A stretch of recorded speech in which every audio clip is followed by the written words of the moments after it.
There is a reason your life feels stuck, and it's not because you're lazy, unmotivated, or lacking discipline. It's because you've been taught to change your life in the loudest way possible. Big goals, big plans, big transformations. You've tried reinventing yourself overnight. You've tried waking up at 5 a.m., journaling, cutting off distractions, going to the gym, creating schedules, starting diets, deleting apps, reading self-help books that promised a new life in 21 days. And yet, here you are, still overwhelmed, still procrastinating, still feeling like you're fighting a battle. You don't have the energy to win. But here's the truth. No one told you your brain cannot handle massive change all at once. You've been trying to rebuild your entire life with a blowtorch when what you really needed was a single spark.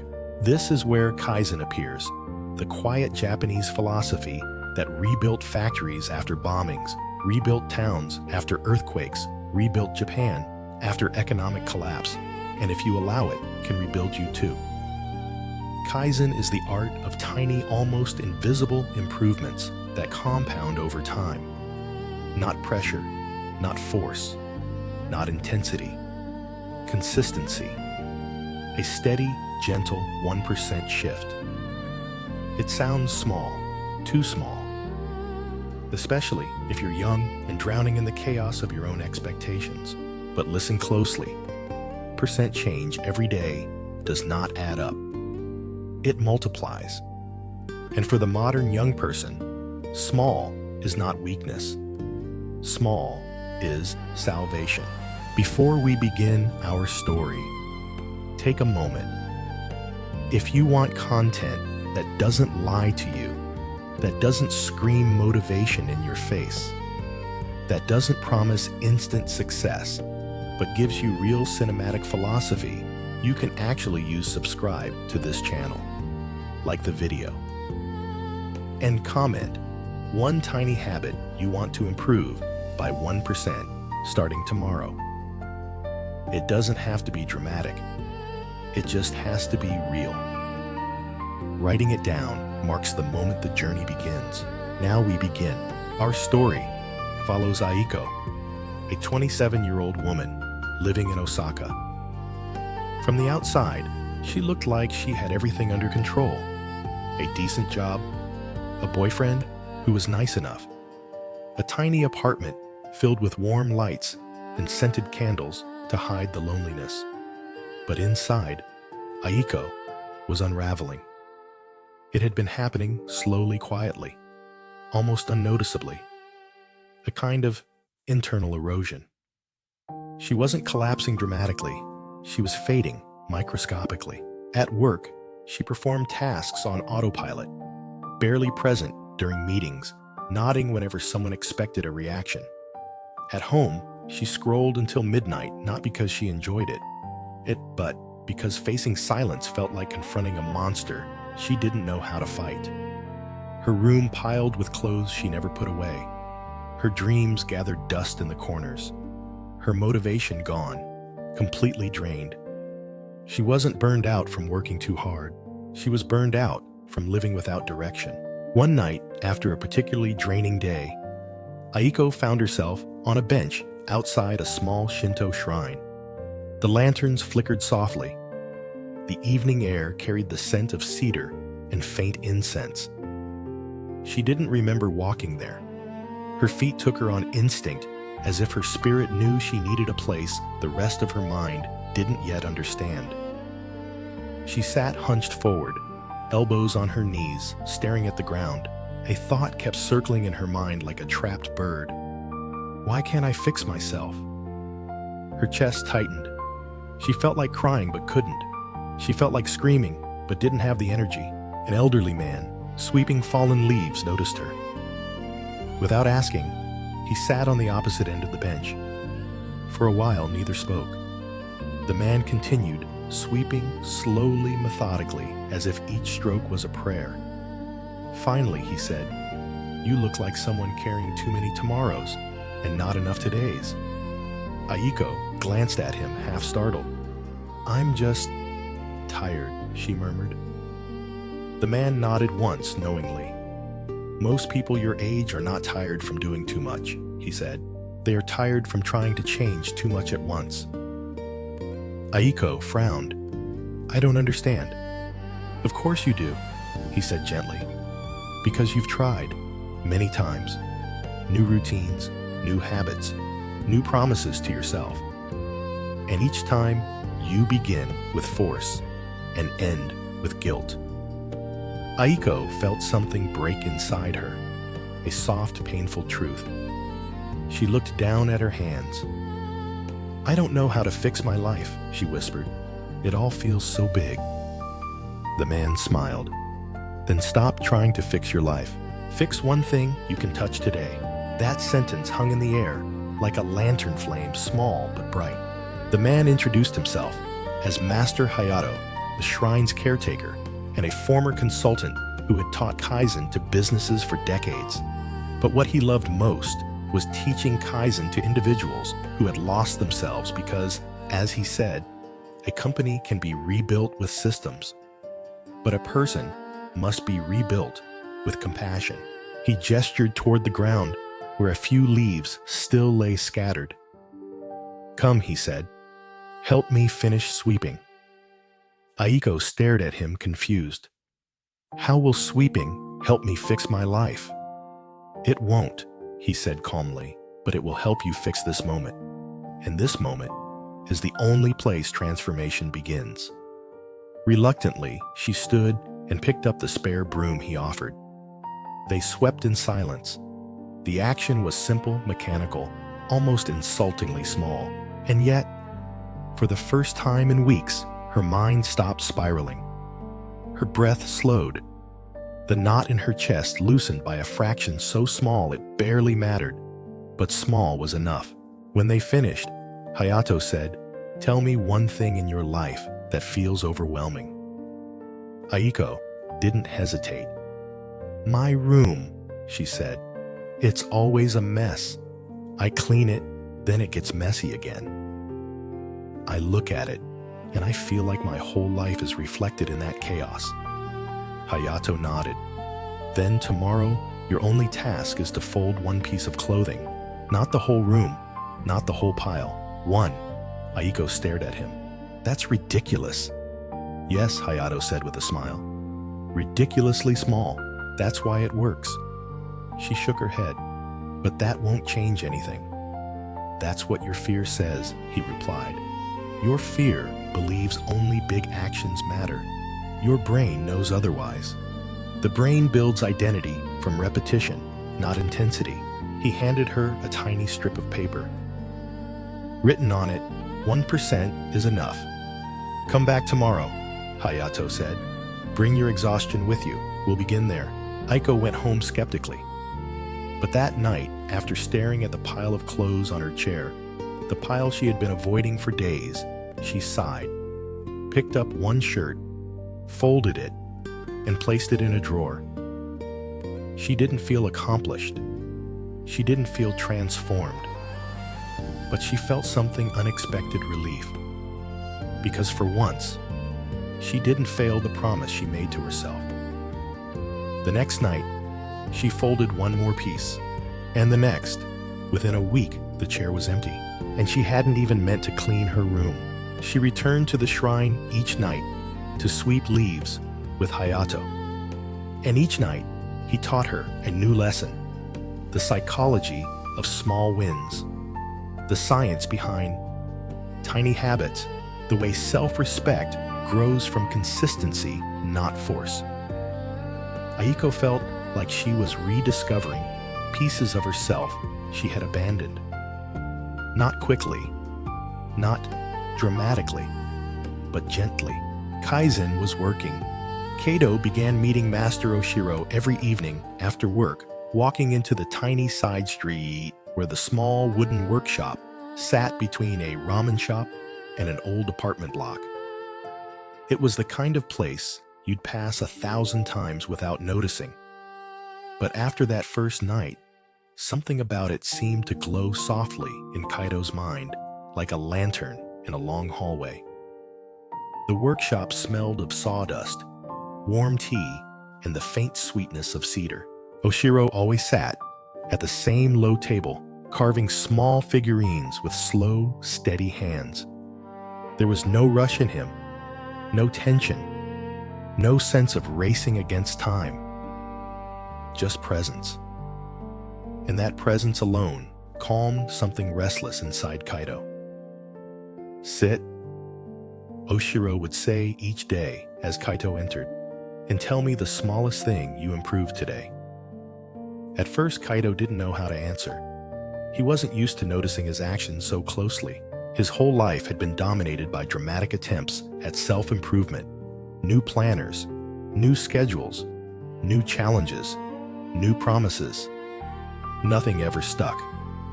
So when Oshiro asked about small improvement, it felt almost ridiculous. But Kaito tried. The first day, he said, "I drank a full glass of water when I woke up." Oshiro nodded. "Good. That is 1%.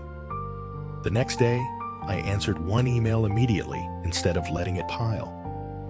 1%. Another day, I did 5 push-ups before showering. 1%. At first, Kaito felt embarrassed. These actions were tiny, almost comically small. They didn't feel like progress. They didn't feel like change. They certainly didn't feel like the heroic, life-defining transformation he had always fantasized about. But Oshiro never mocked him. The old man simply nodded, smiled, and carved in silence. After a week, something subtle happened inside Kaito. He started looking for 1% moments automatically. He'd wake up asking, "What's one small thing I can improve today?"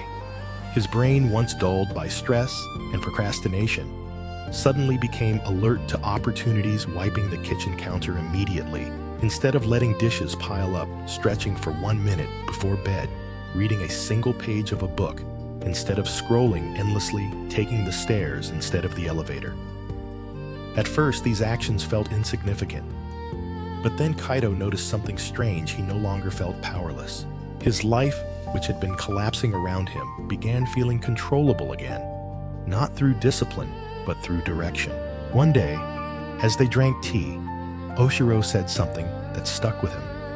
"People fail," the master said, "because they try to rebuild their entire life in a single day. They believe transformation must be dramatic, heroic, cinematic. But the body rejects shock. The mind rejects sudden change. The soul rejects being forced. Kaizen works because it respects the nature of growth. One small step, then another, until one day you look behind you and the mountain you feared is now far below." Kaito swallowed, feeling those words inside his chest. It was true. His whole life he had believed he needed intensity to fix himself. But intensity always burned out. Smallness never did. One evening, Kaito arrived at the workshop visibly shaken. His manager had humiliated him in a meeting earlier that day, criticizing him harshly in front of coworkers. He had come home feeling worthless, angry at himself, and ready to abandon everything he was trying to build. Oshiro sensed it immediately. "Sit," he said softly. Kaito sat and stared at his hands. "I messed everything up today," he muttered. "I froze during the meeting. My ideas weren't ready. My mind went blank. And now, everyone thinks I am incompetent." Oshiro didn't comfort him. He didn't say, "It's okay." Instead, he said, "Good." Kaito looked up sharply. "Good." Oshiro nodded. "Failure gives you something Kaizen loves, information." He poured tea. "Tell me the smallest improvement you could make from that failure." Kaito clenched his fists. "Nothing. I ruined everything." Oshiro shook his head, then looked smaller. Kaito took a breath. "I guess I could prepare a little earlier next time. Maybe outline my ideas before the meeting." Oshiro smiled. "There, that is 1% Kato felt frustration burning in him. But that won't change anything. Oshiro raised an eyebrow. Has despair changed anything? Silence. Kaito swallowed hard. The truth stung. Oshiro continued. Most people respond to failure with self-hatred. They turn one mistake into a story about who they are. But Kaizen says, do not judge yourself. Improve yourself. Slowly. Kindly. Consistently. Kaito lowered his gaze. It's hard. Of course it's hard, Oshiro said. Lives fall apart slowly, not suddenly, and they must be rebuilt the same way. The next day, something shifted. Kaito prepared a simple outline before his meeting. Nothing fancy, just bullet points. During the meeting, he still felt nervous, but he didn't freeze. And afterward, he wrote 1% on a sticky note and placed it on his computer. Kaizen had become not a method, but an identity. Weeks passed, and the small improvements began to stack into something noticeable. His apartment, once messy and chaotic, slowly became clean and organized, not spotless, but peacefully functional. His health improved without him ever committing to a routine. He just added one small action per week. His relationships became easier because he replied to messages 1 minute earlier than he normally would. Even his anxiety, which had once felt crushing, began to loosen its grip. He still felt overwhelmed sometimes. He still felt lost. He still felt behind. But now, he also felt capable. One night, as they finished tea, Oshiro said, "You are beginning to understand Kaizen. But now, you must learn the law that breaks most people." Kaito frowned. "What law?" Oshiro tapped the table. "The law of the neutral day." Kaito had never heard the term. A neutral day, Oshiro explained, is a day that is not good, not bad, not productive, not destructive, just neutral.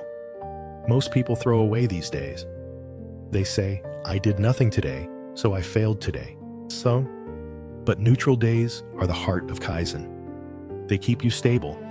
They prevent collapse. They maintain your gains. Kaito leaned back slowly. He had spent his whole life believing progress required perfect days. Oshiro continued, "You cannot improve every day, but you can protect the improvements you already made. That is Kaizen." Kaito felt something inside him shift. The pressure he had placed on himself began to dissolve. Progress didn't require perfection. Progress required protection. A few days later, during a walk home from work, Kaito's phone buzzed with a message from his mother. She wanted to have dinner that weekend. For a moment, he hesitated. In the past, he often avoided family gatherings because he felt ashamed of himself, ashamed of his lack of achievement, ashamed of his stagnation, ashamed of disappointing expectations. But now, he paused and asked himself, what is 1% here? And the answer was simple. Say yes. So he did. During dinner, his mother said something that nearly made him cry. "You look lighter." Kaito didn't know how to explain Kaizen to her, so he just said, "I'm trying something new." She nodded gently, squeezing his hand. And for the first time in years, Kaito didn't feel like he was failing his family. He felt like he was trying. That night, he returned to Oshiro and told him what happened. The old man listened, then said something Kaito never forgot. "Your life is not a project. It is a garden. You do not rip a garden out of the ground and rebuild it in a day. You tend it. You water it. You pull a weed here, plant a seed there, let sunlight do its work. Kaizen is gardening the self." Kaito felt his throat tighten, because that metaphor felt true. His life wasn't something to fix. His life was something to care for, gently, daily, slowly. As the moonlight filled the workshop, Oshiro placed a wooden box on the table. Inside was a small chisel, perfectly sharpened. "Take this," he said, "and tomorrow begin the Kaizen ritual." Kaito looked confused. "What ritual?" Oshiro smiled, as if revealing a secret. "You will carve your life into shape one cut at a time." And suddenly, Kaito understood the chisel was symbolic. A reminder that transformation was not loud. It was carved. Slowly, patiently, with intention. And this was the moment Kaizen stopped being a practice and began becoming Kaito's destiny. There is a moment in every person's life when the chaos finally stops being an enemy and starts becoming a mirror.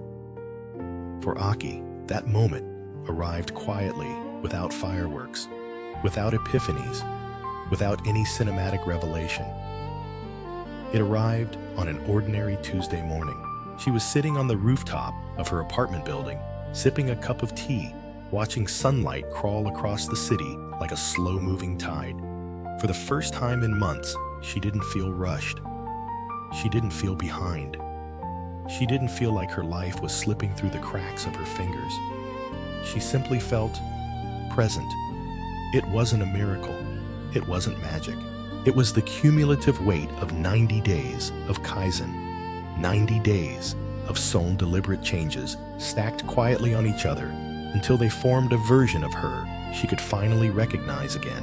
Master Hayato had warned her on the first day.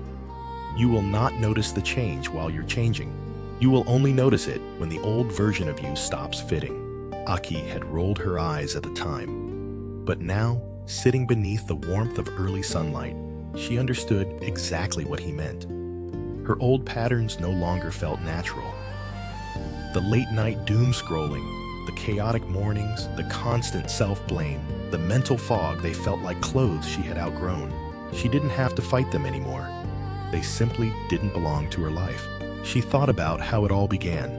Master Hayato giving her the 1% challenge, the smallest possible habits, almost laughable in their simplicity. 1 glass of water immediately after waking up. 3 minutes of deep breathing. A 2-minute tidy of her desk. A 5-minute walk after work. Writing 1 sentence in her notebook. 1. Not a page, not a full journal entry. Just 1 sentence about what she felt that day. It seemed too easy, too insignificant, too gentle to change anything. But the truth was the opposite. The gentleness was what made it sustainable. The simplicity was what made it possible. The consistency was what made it powerful. Because after 10 days, 1 sentence became 2.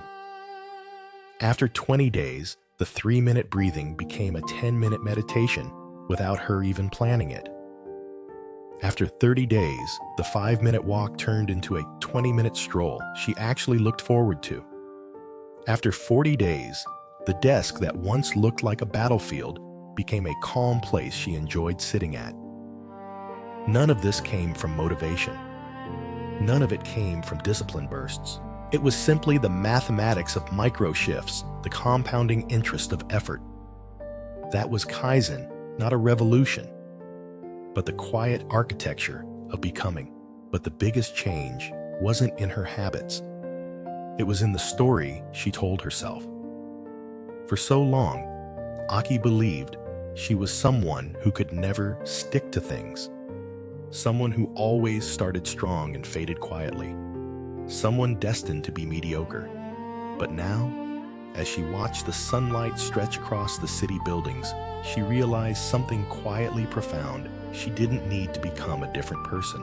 She only needed to act 1% more like the person she wanted to be and let time do the heavy lifting. Master Hayato's voice echoed in her memory.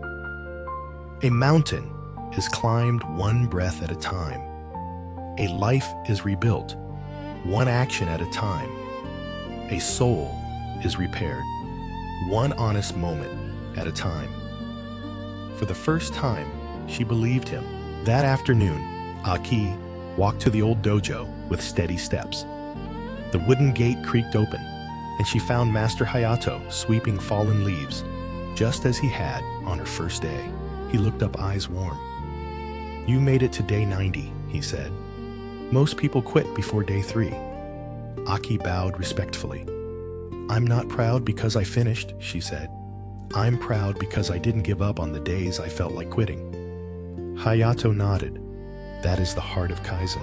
They sat on the veranda, overlooking the small garden behind the dojo. Dragonflies danced over the pond. The wind carried the gentle scent of cedar. Aki took a deep breath. "Master," she began softly, "I want to keep going. I don't want this to end at day 100. Hayato smiled. "Of course you keep going. Kaizen is not a challenge. It is a way of living." He poured her tea. "Tell me, Aki, what has changed?" She thought for a moment. "I've stopped waiting for big moments to fix my life," she said. "I've stopped chasing motivation. I've stopped blaming myself whenever I fail. And I think I've stopped being afraid of starting small." Hayato's face softened with pride. "Good. Then your transformation is real." But Aki wasn't done. "Master," she said, "what happens after the first 100 days?" Hayato chuckled. "The same thing that happens after sunrise," he said. "It rises again tomorrow." Aki looked confused. Hayato explained, "Kaizen is not about reaching a finish line. It is about building a life where progress becomes as natural as breathing, where a setback is merely a small dip, not a disaster, where you grow quietly not to impress others, but because it feels right to keep growing." Aki sat silently absorbing the words. She realized that Kaizen had changed her relationship with time. Before, time had felt like a threat, a constant reminder that she wasn't achieving enough fast enough. But now, time felt like a partner, a collaborator, a space she could grow into at her own pace. That alone was life-changing. The days that followed were steady and peaceful. She returned to her routines, not because she forced herself to, but because they gently pulled her forward like the gravity of a new identity. Each time she wrote her single sentence, she felt clarity deepening. Each time she took her short walk, she felt her body reconnecting with the world. Each time she breathed deeply, she felt her nervous system relearn safety. She didn't become perfect. She didn't become the ideal self. She simply became someone who trusted herself enough to show up imperfectly, consistently, quietly. But on day 99, something happened. Her manager at work announced the company was restructuring. Layoffs were coming. Anxiety spread through the office like smoke. Old Aki would have spiraled, checking her phone every 5 minutes, catastrophizing, losing sleep. But this time, she breathed. She observed the fear. She didn't let it take the wheel. That night, instead of panicking, she went to the dojo. Master Hayato was meditating. Aki sat beside him. "I'm scared," she admitted. "The company might let people go. I might be one of them." Hayato opened his eyes slowly. "Fear is not a problem," he said. "Letting fear make your decisions is." Aki lowered her gaze. "What should I do?" Hayato looked toward the garden. "Do what you have trained to do. Improve something by 1%. Aki exhaled softly. "Something small. Always small," Hayato said. "Small is sustainable. Small is powerful." That night, Aki rewrote her resume. Not perfectly, just 1% better. She applied to one job, not 10, just one. The next day, she talked to a colleague she admired. Just one conversation. The day after, she spent 10 minutes learning a new skill. Not hours, just 10 minutes. And slowly, the fear shrank. Not because the situation changed, but because she did. On day 100, Aki returned to the dojo at sunset. Master Hayato was waiting with a simple linen-wrapped box. "Open it," he said. Inside was a small wooden plaque carved with a single kanji gaikai, change. "This is not a trophy," Hayato said. "This is a reminder. Change is not something you conquer. It is something you practice." Aki held the plaque to her chest. "Thank you," she whispered, "for everything." Hayato